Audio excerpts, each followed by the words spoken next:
আসসালামু আলাইকুম। সবাই ভালো আছেন? আমি আলহামদুলিল্লাহ তোমাদের দয়ায় ভালো আছি। আজকে আমি তোমাদেরকে খুবই গুরুত্বপূর্ণ একটা টপিকস আলোচনা করব। টপিকসটা হচ্ছে যে অর্থনীতি প্রথম পত্রের ৪র্থ অধ্যায় আমরা এতদিন ধরে যে পাঠগুলো দিয়ে আসছি সেগুলোর আলোকে বিগত বোর্ড প্রশ্নে কী ধরনের প্রশ্ন এসেছে এবং সেগুলো কীভাবে সমাধান করতে হবে তা দেখানোর চেষ্টা করছি। চলো শুরু করি। তাহলে আমরা একটা বোর্ড প্রশ্ন নিলাম। প্রশ্নটা হচ্ছে সম্মিলিত বোর্ড 2018 সালের আসা। 2018 সালে বেশ কয়েকটা বোর্ড মিলে একসাথে সম্মিলিত প্রশ্ন করা হয়েছিল, সেই জন্য এটার নাম দেওয়া হয়েছে সম্মিলিত বোর্ড 2018। এই প্রশ্নে একটা উদ্দীপক দেওয়া আছে। এই উদ্দীপকটা দেখে একটু খেয়াল করো। এখানে দামের দিকে খেয়াল করো, দাম 0 থেকে শুরু হয়ে 40, 80, 120। আর পরিমাণের দিকে খেয়াল করো, পরিমাণ হচ্ছে কত? 20 একক। ঠিক আছে। প্রশ্ন করা হচ্ছে প্রদত্ত উদ্দীপক হতে মোট স্থির ব্যয়ের পরিমাণ কত? মোট স্থির ব্যয়। মোট স্থির ব্যয়কে সংক্ষেপে ইংরেজিতে আমরা যদি লিখি টিএফসি। টিএফসি মোট স্থির ব্যয় মানে total fixed cost. Total fixed cost. তাহলে এই চিত্রের মধ্যে এসি দেওয়া আছে। কি দেওয়া আছে? এসি। এসি মানে গড় খরচ। তো গড় খরচকে যদি আমরা উৎপাদনের পরিমাণ দিয়ে গুণ করি তাহলে পাবো মোট খরচ মানে টিসি। অর্থাৎ আমার উৎপাদনের পরিমাণ হচ্ছে 20 একক আর গড় খরচ হচ্ছে 120 টাকা। তাহলে আমরা এখান থেকে মোট খরচ নির্ণয় করব। প্রথমে গ নাম্বার দিয়ে আনসারটা শুরু করবে এভাবে। উদ্দীপকের আলোকে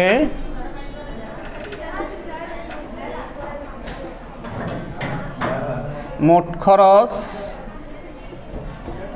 টিসি হবে। টিসি কীরকম? টিসি সমান হচ্ছে কি? AC into quantity.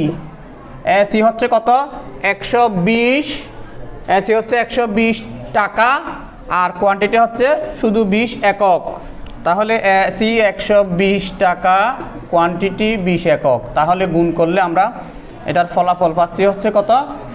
12 দুগুণে 24, 2টা 0, 2400 টাকা।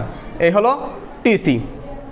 এখন আমি এরপরে একটা বিষয় বলে রাখি যে এই যে টিসি, এই টিসিরকে ভাঙলে দুইটা অংশ পাওয়া যায়। এটার ভিতরে দুইটা অংশ, একটা হচ্ছে এফসি আর একটা হচ্ছে বিসি। এফসি মানে হচ্ছে দেখি ফিক্সড কস্ট স্থির ব্যয় আর একটা হচ্ছে বিসি পরিবর্তনশীল ব্যয়। তাহলে আমার এখানে দেওয়া আছে হচ্ছে বিসি, তা কিসে? অ্যাভারেজে। কিসে দেওয়া আছে? অ্যাভারেজে বিসি দেওয়া আছে। তো অ্যাভারেজে সেটা বিসি দেওয়া আছে, সেখান থেকে যদি আমি এই অ্যাভারেজ বিসিটাকে গড় রাখি, এটাও গড় পরিবর্তনশীল ব্যয়, গড়কে যদি উৎপাদনের পরিমাণ দ্বিগুণ করি তাও মোট পেয়ে যাব। তার মানে এখান থেকেও আমরা বিসি থেকে টিবিসি বের করবো। বিসি থেকে কী বের করবো? টিবিসি। তাহলে টিবিসি সমান সমান এবিসি ইন্টু কোয়ান্টিটি। তাহলে আমার কাছে এবিসির মান দেওয়া আছে কত? 40 টাকা। কোয়ান্টিটি হচ্ছে কত? 20 একক। 20 একক। তাহলে গুণ করলে কত হবে? 4 দুগুণে 8, 2 শূন্য, তার মানে 800 টাকা। এটা হলো টিবিসি পেয়ে গেলাম। গড়কে উৎপাদন, এই যে গড় খরচ যেটা গড় পরিবর্তনশীল খরচ আর কি, এই গড় পরিবর্তনশীল খরচকে উৎপাদনের পরিমাণ দিয়ে গুণ করলে মোট পরিবর্তনশীল খরচটা পেয়ে গেলাম। তাহলে এখন আমাকে বের করতে বলা হয়েছে মোট স্থির ব্যয় মানে টিএফসি। তাহলে আমরা জানি কি? আমরা জানি টিসি সমান সমান A B C plus TBC, total TBC plus TFC. TBC plus TFC. তাহলে আমাকে বের করতে হবে এই টিএফসিটা। বের করতে হবে কি? টিএফসিটা। তাহলে যেটা বের করতে হবে সেটাকে আমি সামনে নিয়ে আসি। টিএফসি সমান সমান কী করব? টিসি থেকে টিবিসি বাদ দিব। যেহেতু টিসির ভিতরে একটা অংশ হচ্ছে টিবিসি আর একটা হচ্ছে টিএফসি, তাহলে এই মোট আর কি এই টিসি থেকে যদি আমি টিবিসিটা বাদ দিয়ে ফেলি বাকি অংশটা টিএফসি পেয়ে যাব। তাহলে এবার আমরা মান বসাই, মান বসালে কি হয়, টিসির মান আমার কাছে আছে কত 2400 টাকা, টিবিসির মান আমরা বের করছি কত 800 টাকা। তাহলে 2400 টাকা থেকে যদি আমি 800 টাকা মাইনাস করি কত হবে 1600 টাকা। গুড, এই 1600 টাকা এটাই হলো কি টিএফসি এর মান। সুতরাং উদ্দীপকের আলোকে মোট স্থির ব্যয় টিএফসি সমান সমান কত পেলাম 1600 টাকা। জাস্ট এইটুকু অঙ্কটা করে দিলেই 3 নাম্বার পেয়ে গেছো, ঠিক আছে। এখন আমরা গ নাম্বার প্রশ্নটার একটু সলিউশন করার চেষ্টা করি। গ নাম্বার প্রশ্নে বলা হয়েছে প্রদত্ত উদ্দীপকে বাজারে কোন ধরনের ভারসাম্য প্রকাশ পায়, কোন ধরনের ভারসাম্য প্রকাশ পায়। তো এখন ভারসাম্য বিশ্লেষণ করতে গেলে আমাকে এখান থেকে আয় ব্যয় বের করতে হবে। তাহলে আমরা এই চিত্রটা যদি একটু বিশ্লেষণ করে দেখি যে প্রদত্ত উদ্দীপক হতে দেখা যায় মোট আয় কিভাবে পাবো, এ আর কে উৎপাদনের পরিমাণ দিয়ে গুণ করলে পাবো মোট আয়। তাহলে এক্ষেত্রে এ আর এর মান হচ্ছে কত, এ আর এর মান হচ্ছে 80 টাকা, গড় আয় হচ্ছে 80 টাকা আর উৎপাদনের পরিমাণ হচ্ছে 20 একক। এই যে এ আর এর মান 80 টাকা, উৎপাদনের পরিমাণ কিউ এর মান 20 টাকা, 20 একক। তাহলে 80 টাকাকে 20 একক দিয়ে গুণ করলে হবে 1600 টাকা। এবার আমরা ব্যয়টাতে যাই, ব্যয় পাওয়ার জন্য কী করতে হবে, এসির কাছে যেতে হবে। তাহলে এসি থেকে আমরা দেখতেছি এসি এর ক্ষেত্রে দাম হচ্ছে কত 120 টাকা, গড় খরচ 120 টাকা আর এসির ক্ষেত্রে উৎপাদনের পরিমাণ 20 একক। তাহলে এসি সমান সমান 120, কোয়ান্টিটি সমান সমান শুধু 20, গুণ করলে হবে 2400 টাকা, ঠিক আছে। যেহেতু এখানে মোট আয়ের তুলনায় ব্যয় বেশি, আয়ের তুলনায় ব্যয় কি বেশি, তাহলে কি হবে ক্ষতি হবে, তাই ক্ষতি হয়েছে। সুতরাং ক্ষতি সমান সমান কি মোট ব্যয় থেকে মোট আয় বিয়োগ করব। মোট ব্যয় হয়েছে 2400 টাকা আর মোট আয় পেয়েছিলাম 1600 টাকা, তাহলে এক্ষেত্রে আমাদের ক্ষতি হয়েছে 800 টাকা। সুতরাং প্রদত্ত উদ্দীপকে ক্ষতি স্বীকার করে ভারসাম্য প্রকাশ পায়, ক্ষতি স্বীকার করে কি ভারসাম্য প্রকাশ পায়। এভাবে আমরা গ এবং গ নাম্বারের সলিউশন করতে পারি।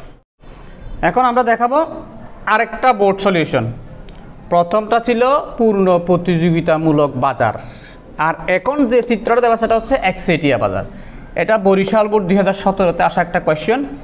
এই চিত্রটা একটু খেয়াল করো, চিত্রের মধ্যে দেখা যাচ্ছে যে কি আমার গড় খরচ এসি, এস দিয়ে হচ্ছে স্বল্পকাল বোঝানোর জন্য, এটা দেখে ভয় পাওয়ার কোনো কারণ নাই। এখানে এস, এখানেও এস, এস মানে স্বল্পকাল, জাস্ট এমসি এসি এতটুকু বুঝলেই হবে, এস দিয়ে স্বল্পকাল বোঝাচ্ছে মাত্র। তাহলে এখানে এসি হচ্ছে যে কি P1, ও থেকে P1, আর এ আর হচ্ছে যে কি জি বিন্দু থেকে যে দামটা পাচ্ছি পি, ও থেকে পি। তাহলে ও থেকে পি দূরত্বটা বেশি, ও থেকে P1 দূরত্বটা কম, তার মানে আয় বেশি ব্যয় কম। এই অবস্থায় এই যে ক্ষেত্রফলটা এটা হচ্ছে অতিরিক্ত মুনাফা নির্দেশ করতেছে। তাহলে চিত্রটি বর্তমানে যে অবস্থায় আছে সেই অবস্থায় অতিরিক্ত মুনাফা নির্দেশ করে, এটুকু বুঝতে পারলাম। এখন প্রশ্ন হচ্ছে উদ্দীপকের ভিত্তিতে কিভাবে স্বাভাবিক মুনাফা হতে পারে তা চিত্রের সাহায্যে দেখাও। তাহলে স্বাভাবিক মুনাফা হওয়ার জন্য আমরা জানি যে কি আয় ব্যয় সমান হতে হবে, এসি এবং আর যদি সমান হয় তাহলে সেটা কি হবে স্বাভাবিক মুনাফা হবে। তাহলে আমরা এই চিত্রটার আলোকে এখানে কিভাবে তার স্বাভাবিক মুনাফা হতে পারে তা নির্মিত চিত্রের সাহায্যে দেখানো হলো। চিত্রটা আমরা হুবহু আঁকলাম, কিন্তু এখানে আমি এখনো পর্যন্ত শুধু এসিটা অঙ্কন করি নাই। কি করি নাই? এসিটা অঙ্কন করি নাই। কেন? এসিটা এখন যে অবস্থায় আছে সেই অবস্থায় হচ্ছে এ আর এর নিচে আছে, এ আর হচ্ছে জি বিন্দুতে আর এসি হচ্ছে এফ বিন্দুতে, তার মানে এ আর এর নিচে আছে। এখন যদি আমি এই চিত্রকে এসিটা যদি জি বিন্দুর সাথে স্পর্শ করাই তাহলে এ আর এর সাথে এসি সমান হবে। তাহলে আমরা এই এ আর এর সাথে স্পর্শ করে জি বিন্দুতেই যদি আমি এসিটা অঙ্কন করি, এই এটা হলো এস এ সি, তাহলে জি বিন্দুতে আমার কি হলো এসি এবং AR সমান হলো। তাহলে AC AR সমান হওয়া মানে হচ্ছে কি স্বাভাবিক মুনাফা নির্দেশ করা। IBA সমান হয়ে গেলে তাহলে মুনাফার পরিমাণ শূন্য হবে, আর শূন্য মুনাফা মানে হচ্ছে স্বাভাবিক মুনাফা। তাহলে এখান থেকে আমরা মোটাই কিভাবে পাই? মোটাই হচ্ছে কি AR ইন্টু কোয়ান্টিটি। AR এর মান হচ্ছে কত? এই যে AR বরাবর এসে জি বিন্দু থেকে P হচ্ছে দাম, তার মানে OP দাম হচ্ছে কি OP মানে হচ্ছে AR, OP ইন্টু কোয়ান্টিটি হচ্ছে OQ। তাহলে এটা ক্ষেত্রফলটা গুণ করলে কি হবে? OPGQ। একইভাবে এখান থেকে যদি আমরা AC এর ক্ষেত্রে যাই, AC এর ক্ষেত্রে জি বিন্দুতে এসে দাম হচ্ছে P, তার মানে AC হচ্ছে OP, AC এর মান OP, আর কোয়ান্টিটিও হচ্ছে OQ, ক্ষেত্রফলটা একই OPGQ। তাহলে মোট আয় থেকে মোট ব্যয় বাদ দিলে OPGQ মাইনাস OPGQ ফলাফল হবে শূন্য। এই শূন্য মুনাফাকেই বলা হয় কি মুনাফা? স্বাভাবিক মুনাফা। এভাবে আমরা প্রদত্ত চিত্র থেকে স্বাভাবিক মুনাফা নির্ণয় করতে পারি। এখন আমরা গ নাম্বারটা একটু খেয়াল করি। উদ্দীপকের গ নাম্বারে বলা হচ্ছে কি উদ্দীপকের আলোকে ফার্ম কখন উৎপাদন বন্ধ করবে? কখন ফার্ম উৎপাদন বন্ধ করবে? এই প্রশ্নটা ব্যাখ্যা করার বর্ণনায় লিখার আগে একটু সামান্য ডেসক্রিপশন বলি। উৎপাদন বন্ধের বিষয় যখন আসবে তখন আমাকে মোট খরচের দুইটি অংশ চিনতে হবে। মোট খরচের দুটি অংশ হচ্ছে, একটি হচ্ছে মোট স্থির ব্যয় আর একটা হচ্ছে মোট পরিবর্তনশীল ব্যয়। মনে করেন একটা গার্মেন্টস ফ্যাক্টরিতে যে ভবন বা মেশিনারিজগুলো আছে সেগুলো হচ্ছে স্থির ব্যয়, সেগুলোর জন্য যে খরচটা হয় সেটা দীর্ঘ সময়ের জন্য করা হয়, সেজন্য এটা হলো স্থির ব্যয়। আর এখানে যারা কাজ করে শ্রমিক হিসাবে তাদের যে মাসে মাসে বেতনটা দিতে হয় বা দৈনন্দিন বেতনটা দিতে হয় এটা হলো পরিবর্তনশীল ব্যয়। এখন ধরে নিলাম একটা গার্মেন্টস ফ্যাক্টরিতে প্রতি মাসে তার সেলের অর্ডার আসে হচ্ছে কি 100 একক। সে 100 এককের জন্য তার কাছে 100টা মেশিন আছে, 100 জন শ্রমিক আছে। এই অবস্থায় তার কাছে হঠাৎ করে তার এখন খরচটা হচ্ছে কি বিল্ডিং বা এবং মেশিনারিজ বাবদ খরচ হচ্ছে ধরে নিলাম 1 লক্ষ টাকা। তারপরে তোমার শ্রমিকদের জন্য খরচ হচ্ছে 1 লক্ষ টাকা, তাহলে টোটাল খরচ হচ্ছে তার 2 লক্ষ টাকা। এই অবস্থায় যদি তার মোট আয় 2 লক্ষ টাকার সমান হয় বা তার বেশি হয় তাহলে সে মুনাফা অর্জন করবে, কারণ তার এখানে স্বাভাবিক মুনাফা থাকবে। কিন্তু যদি বিষয়টা এরকম হয় তার আয় হচ্ছে 1,50,000 টাকা, তাহলে আমরা দেখলাম যে কি মোট ব্যয় ছিল 2 লক্ষ টাকা, কারণ 1 লক্ষ টাকা স্থির ব্যয়, 1 লক্ষ টাকা পরিবর্তনশীল ব্যয়। এখন তার মোট আয় হচ্ছে মাত্র 1,50,000 টাকা। খেয়াল করবেন এখানে সে 1,50,000 টাকা আয় থেকে শ্রমিকদের বেতনটা আগে দিয়ে ফেলতে হবে। শ্রমিকদের বেতন 1 লক্ষ টাকা দেওয়ার পর আর তার পকেটে থাকবে শুধু 50,000 টাকা।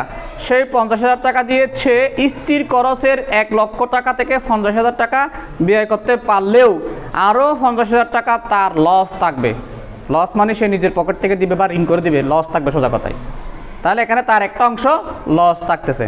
এভাবে স্বল্পকালে মানে 1 বছরের থেকে কম সময়ের মধ্যে যেটা সেটাকে আমরা বলি স্বল্পকাল, এই স্বল্পকালে সে এই লসটা বেয়ার করবে। কিন্তু এক পর্যায়ে গিয়ে যখন এই লসটা এমন পর্যায়ে চলে যাবে যে কি তার আয় কমতে কমতে 1 লক্ষ টাকায় চলে আসলো, কিন্তু তার খরচ ঠিকই 2 লক্ষ টাকা। 1 লক্ষ টাকা শ্রমিকরা নিয়ে যায় আর 1 লক্ষ টাকা ফিক্সড কস্ট স্থির ব্যয় হয়। এখন তার আয় হচ্ছে শুধুমাত্র 1 লক্ষ টাকা। এই 1 লক্ষ টাকা আয় দিয়ে সে শুধুমাত্র শ্রমিকদের বেতনটা পরিশোধ করতে পারলেও স্থির খরচের একটা টাকাও সে পরিশোধ করতে পারে না, পুরোটাই তার নিজের পকেট থেকে দিতে হচ্ছে, মানে পুরো স্থির খরচ পুরোটাই লস। যদি এই অবস্থা সৃষ্টি হয় তখন সে কি আর উৎপাদন চালিয়ে যাবে?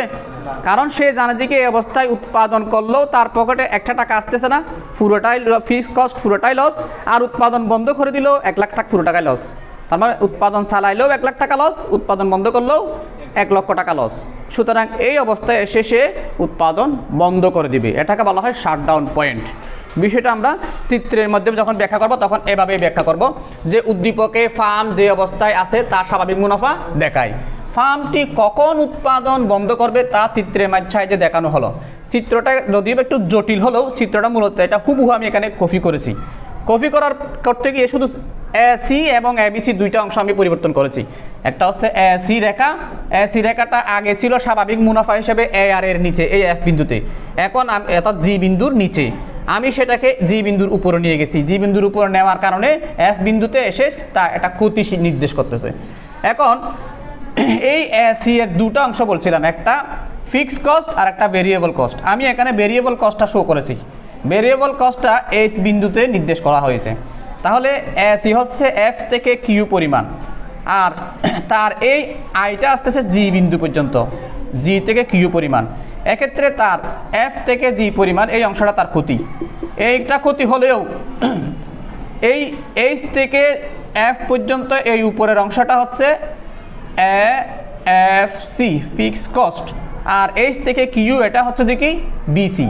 তাহলে তার যে আইটা হচ্ছে এই যে আই, এই আই যেটা এফ জি থেকে কিউ পর্যন্ত, এই আই দিয়ে বিসি এইচ থেকে কিউ পুরোটাই উঠে আসতেছে, পাশাপাশি এফ সি থেকেও জি এইচ পরিমাণ মানে কিছু অংশ, অর্ধেক অংশ উঠে আসতেছে। তার মানে তার পুরোটা লস হচ্ছে না, লস হচ্ছে মাত্র এই এফ থেকে জি এই অংশটা।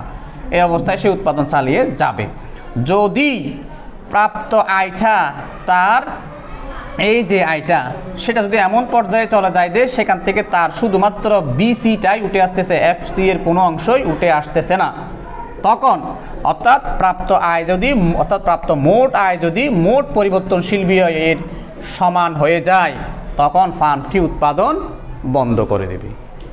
কথা ক্লিয়ার? এভাবে একটি ফার্মের শাটডাউন পয়েন্ট নির্ণয় করা যায়। ধন্যবাদ সবাইকে।